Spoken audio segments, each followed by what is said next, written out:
کہ یہ بہت ضروری ہے دیکھنا کہ یہ آڈیو ویڈیو لیکس کس کے کہنے پر کی گئیں، کس کی ڈائریکشنز پر کی گئیں، اس میں کون سا ایکوپمنٹ استعمال ہوا اور اس کو ریکارڈ کرنے والے کون تھے۔ اس میں بہت سی اور بھی چیزیں شامل ہیں جو میں یہاں ذکر نہیں کرنا چاہتا۔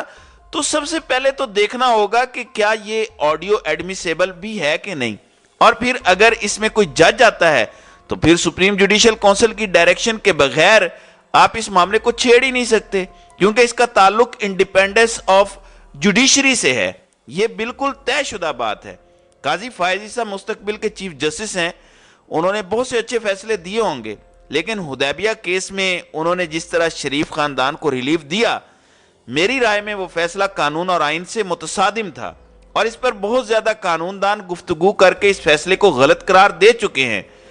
اب یہ جو سارا معاملہ ہے جس میں امرتا بندیال اور قاضی فائز عیسیٰ کے بیچ جو چیزیں چل رہی ہیں، وہ سپریم کورٹ کا اندرونی معاملہ ہے۔ بظاہر جو خبریں باہر آئی ہیں جس میں سوشل میڈیا کو استعمال کیا گیا اور ایسی خبریں بھی چلوائی گئیں کہ حملہ ہوا، لڑائی ہوئی، مارا پیٹا گیا، سیر کے دوران یہ واقعہ ہوا، سپریم کورٹ نے باقاعدہ اس پر کہا تھا کہ یہ سب کچھ غلط ہے۔ اب قاضی فائز عیسیٰ کو اس کمیشن کا سربراہ بنانے کا مقصد کیا ہے؟ در حقیقت وفاقی حکومت نے سپریم کورٹ کے اندر جو اختلاف رائے ہے اس کو ایکسپلائٹ کرنے کی کوشش کی ہے، ایک ادارے کو اپنے مقاصد کے لیے اس کے اندر مزید درار ڈالنے کی کوشش کی ہے، جو انتہائی افسوسناک ہے، اور یہ نیک نیتی پر مبنی فیصلہ نہیں ہے، بد نیتی پر فیصلہ مبنی مجھے یہ فیصلہ لگتا ہے، جس میں اندرونی معاملات کو اٹھایا گیا ہے اور یہ کوشش کی گئی ہے کہ ججز کے اختلافات کے یہ بینیفیشری بن جائیں۔ اگر وزیر اعظم نے واقعی کسی چیز کی تحقیقات کے لیے کمیشن بنانا ہے، اگر آپ اس ملک سے محبت کرتے ہیں، سپریم کورٹ بھی بطور ادارہ اتنا ہی اہم ہے جتنا افواج پاکستان ہیں، اہم ہے۔ در حقیقت آپ سپریم کورٹ کو توڑنے کی کوشش کر رہے ہیں، آپ سپریم کورٹ کے اندر مزید اختلافات بڑھانے کی کوشش کر رہے ہیں۔ اگر آپ نے کوئی انکوائری کروانی ہی ہے تو 9 مئی کے واقعات کی کروائیں۔ تحریک انصاف کا جو احتجاج تھا اس کو پرتشدد کس نے بنایا؟ جو نقاب پوش آئے جن کے ہاتھوں میں ماچسیں تھیں وہ کون تھے؟ پھر یہ تحقیقات کروائیں کہ اینڈ ٹائم پر ساری پولیس کہاں غائب ہو گئی، چھاونی کے اندر کیسے حملہ ہو گیا۔ یہ وہ معاملات ہیں جن پر انکوائری کروانی چاہیے اور قوم کے زخموں پر مرہم رکھنے کی ضرورت ہے، کیونکہ اس میں سب کو سازش نظر آتی ہے۔ پاکستانی اداروں کے خلاف پاکستان کے لوگوں کو لڑانے کی کوشش کی گئی، اور جو پاکستان کا دشمن ہے وہ ہماری افواج اور عوام کے بیچ تعلق کی وجہ سے پریشان تھا، کیونکہ ایسی مثال دنیا میں نہیں ملتی۔ بہت کم اقوام ایسی ہیں جہاں پر فوج کے ساتھ عوام کا تعلق اتنا میچیور اور مضبوط ہو۔ تو انکوائری کرنی ہے تو اس کی کروائیں۔ امرتا بندیال یا مظاہر علی نقوی کے خلاف آڈیو لیکس کے نام پر تحقیقات غیر قانونی ہیں۔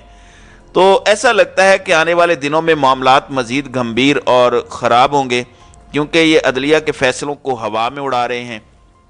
اب لاہور ہائی کورٹ کا فیصلہ ہے کہ 72 اراکین اسمبلی پارلیمنٹ واپس جائیں اور سپیکر سے بات کریں، اور ان کے استعفوں کا نوٹیفیکیشن بھی غیر قانونی ہے۔ اب خرم دستگیر جو نون لیگ کے وفاقی وزیر ہیں وہ کہہ رہے ہیں کہ لاہور ہائی کورٹ کون ہوتا ہے فیصلہ دینے والا؟ ہم نہیں مانتے لاہور ہائی کورٹ کا فیصلہ، یہ سپیکر کی ثوابدید ہے، ہم یہ فیصلہ نہیں مانیں گے۔ دوسری جانب جن پولیٹیکل ورکرز کی رہائی کا عدالت حکم دیتی ہے، جیل سے جیسے ہی وہ لوگ نکلتے ہیں تو ایک اور پرچے میں ان کو دھر لیا جاتا ہے۔ اب فیصل آباد کے تقریباً 122 افراد کی رہائی کا فیصلہ لاہور ہائی کورٹ نے دیا ہے۔ اس سے پہلے عالیہ حمزہ جو قومی اسمبلی کی ایم این اے رہ چکی ہیں، وہ ضمانت لے کر نکلی تو ان کو ایک اور پرچے کے نام پر پکڑ لیا۔ تو عدالتوں کو نیچا دکھانے کے لیے یہ حکومت عدالتی ریٹ کو مسلسل چیلنج کر رہی ہے۔ جسٹس گل حسن اورنگزیب کے کل کے ریمارکس سے انہوں نے کہا کہ یہ وقت گزر جائے گا، لیکن جو زخم آپ لگا رہے ہیں، جو دھبے آپ لگا رہے ہیں، اس کے اثرات ہمیشہ رہیں گے۔ تو عدالتی فیصلوں کو یہ حکومت ہوا میں اڑا رہی ہے۔ ہم نے دیکھا کہ فواد چودھری ضمانت کروا کے باہر نکل رہے تھے تو آگے پولیس کھڑی، وہ بیچارے بھاگتے بھاگتے دوبارہ عدالت میں واپس پہنچے۔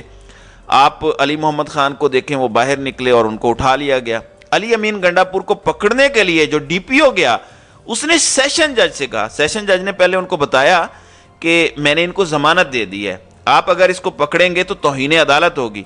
اس پر ڈی پی او جو ڈی آئی خان تھا، اس نے کہا کہ مجھے بلا لیں توہین عدالت میں، مجھے کوئی پرواہ نہیں ہے، میں نے آج ہر حالت میں علی امین گنڈاپور کو گرفتار کرنا ہے، اور علی امین گنڈاپور کو اس نے گرفتار کیا۔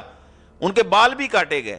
تو میرا یہ بتانے کا مقصد ہے کہ حکومت عدلیہ کی ریٹ کو جو توڑنے کی کوشش کر رہی ہے، اس کا ناقابل تلافی نقصان ہوگا، بجائے اس کے کہ آئین اور قانون کی پاسداری کے لیے عدلیہ کی ریٹ کو آپ اسٹیبلش کریں، اس کو مزید مضبوط بنائیں، آپ خود ہی ان کے درمیان اختلافات کو ہوا دے رہے ہیں، غیر قانونی کمیشن بنا رہے ہیں، اور جن معاملات کی تحقیقات کرنے کی ضرورت ہے ان معاملات کی آپ تحقیقات کرنے کو تیار نہیں۔ تو مجھے یہ لگتا ہے کہ یہ جو کمیشن بنایا گیا ہے یہ بدنیتی پر مبنی ہے، اور مجھے یہ بھی لگتا ہے کہ یہ عدالت میں چیلنج ہوگا اور صورتحال مزید اس سے گمبھیر ہوگی، کیونکہ اس کی قانون اور آئین میں مجھے کم از کم کوئی گنجائش نظر نہیں آتی۔ تو ناظرین کرام، آپ کی اس ویڈیو کے حوالے سے کیا رائے ہے؟ آپ اپنی رائے کا اظہار کامنٹ سیکشن میں ضرور کیجیے گا۔